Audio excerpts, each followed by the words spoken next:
میری بدقسمتی ہمیشہ یہی ہے، میں مجرم بھی ہوں، اللہ پاک شاید مجھے گناہوں کی سزا بھی دیتا ہے۔ وہ یہ ہے کہ میں جس بھی جلسے میں جاتا ہوں کہتے آخری تقریر آپ کی ہوگی۔ توبہ بھی میں نے بہت کیا ہے، طلباء سے بھی کہا کہ میرے لیے دعا کرو کہ یہ سزا مجھے کیوں مل رہی ہے، لیکن یہ ہے کہ بس یہ ہوتا یہی ہے۔ اب آپ حضرات یہ بتائیں کہ اس کا حل آپ اگر نکالیں گے کوئی خدا کا بندہ تو میں اس کے لیے مستقل دعا بھی کروں گا۔ یہ میرے ساتھ یہ ظلم اور یہ زیادتی آج کے اس جلسے میں نہیں ہے، روزانہ ہے۔ تو میں ادھر ادھر جاتا رہتا ہوں تو ہر جگہ یہی یہ کہتے ہیں کہ آپ جو ہے نا آخر میں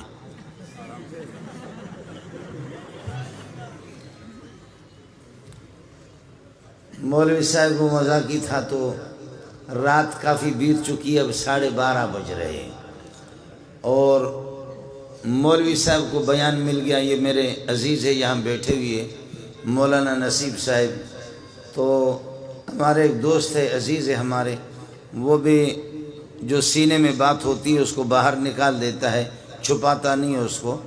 تو مولوی صاحب کو جب 1:30 بجے اور 2 بجے خطیبوں نے اپنی تقریریں کی، آخر میں مولوی صاحب کو بیان دیا کہ آپ کا بیان ہے، تو اب لوگ اس طریقے پر جھوم رہے ہیں اور سوئے ہوئے۔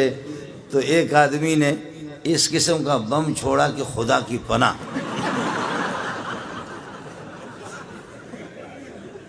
یہ حضرت چونکہ موجود ہے آپ اس سے پتہ بھی کریں۔ تو ایک آدمی نے وہ زبردست قسم کا بارود جب اس نے چھوڑا، بارود چھوڑنے پہ مولوی صاحب نے شروع کیا تھا نحمدہ و نصلی علی رسولہ الکریم، سامنے سے جواب آ گیا ڈر۔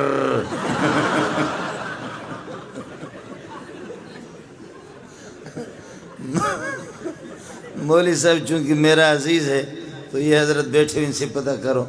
تو مولوی صاحب نے کہا میں نے تقریر ابھی تک شروع نہیں کی ہے، پہلے سے تم لوگوں نے حرم بجانا شروع کیا، اس لیے مولوی صاحب کہتے ہیں مجھے لگتا یہ ہے میری تقریر آپ لوگ برداشت نہیں کر سکیں گے۔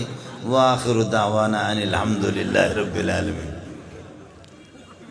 مذاق کر رہا ہوں آپ سے۔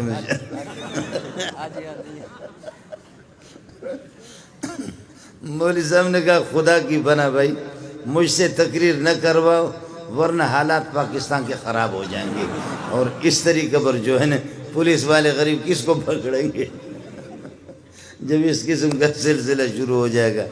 تو اب تو میرے خیال میں آپ حضرات کی وہ عرب لوگ کہتے استرخاء مفاصل، آپ کے اعضاء بالکل جواب دے چکے ہیں، اور بالکل آپ اس طرح کندھے آپ کے بیٹھ گئے، کمر ٹوٹ گئی، گردنیں بھی جھک گئی ہے۔ تو اس موقع پر ایسی حالت میں آپ کو لے کر کے بیٹھ جانا اور مولوی صاحبہ کو تقریر سنائے یہ کسی طرح بھی ٹھیک نہیں ہے۔ گزارش ہے بھائی جان سے کہ دعا فرمائے تو تاکہ ہم چھٹی کریں۔ کیا خیال ہے آپ کا؟ اب رات کو ہم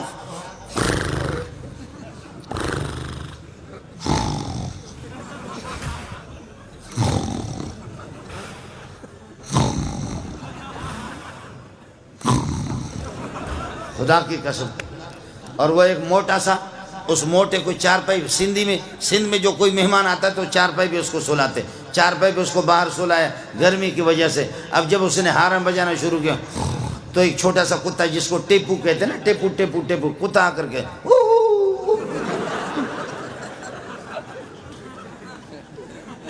اور پھر جب قاری صاحب پھر وہ حرم بجانا شروع کرتا کتا پھر بھاگ جاتا ہے، کتا پھر کچھ فاصلے پر جا کر کے پھر تھوڑی دیر کے بعد واپس آ کر، میں رحیم یار خان میں تھکا ہوا تھا، کئی دن جلسے کرتے کرتے کرتے کرتے تھک گیا۔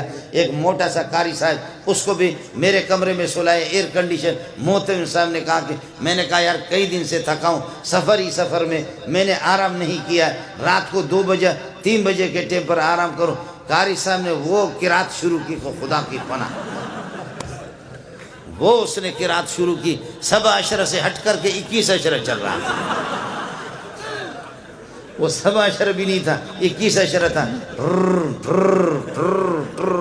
میں وہاں سے اٹھا، جا کر کے محترم کے دروازے کو میں نے کھٹکھٹایا، محترم غریب باہر نکلا، قمیص اس کی نہیں تھی، بنین پہنے ہوئے تھے، کہنے لگے کیا قیامت آ گئی؟ میں نے کہا یہ قیامت تو میں نہیں جانتا، یہ قیامت سے کم نہیں ہے۔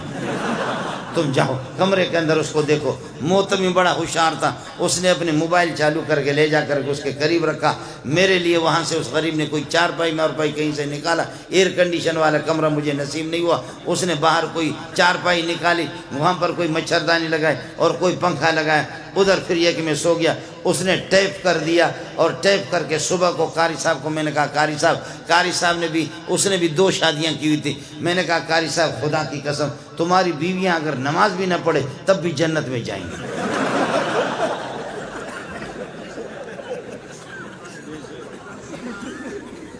میں تمہاری بیویاں تو جنتی، کہتے وہ کس طرح؟ میں نے کہا اس ٹھر کی ہوتی وہ کس طرح سوتی؟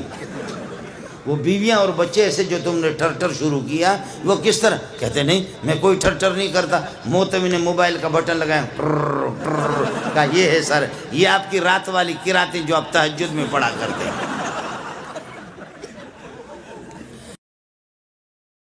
آج بھی آپ دیکھو ہمارے شیاطین کو، عمر کا نام لے لو، اور آپ کو یہ بتاؤں جن کو احتلام ہو رہا ہے وہ یہ کر دیں رات کو والسماء والطارق پڑھے، والسماء والطارق کے بعد قلم کی ضرورت نہیں، اپنے ہاتھ سے ادھر لکھو عمر لکھو۔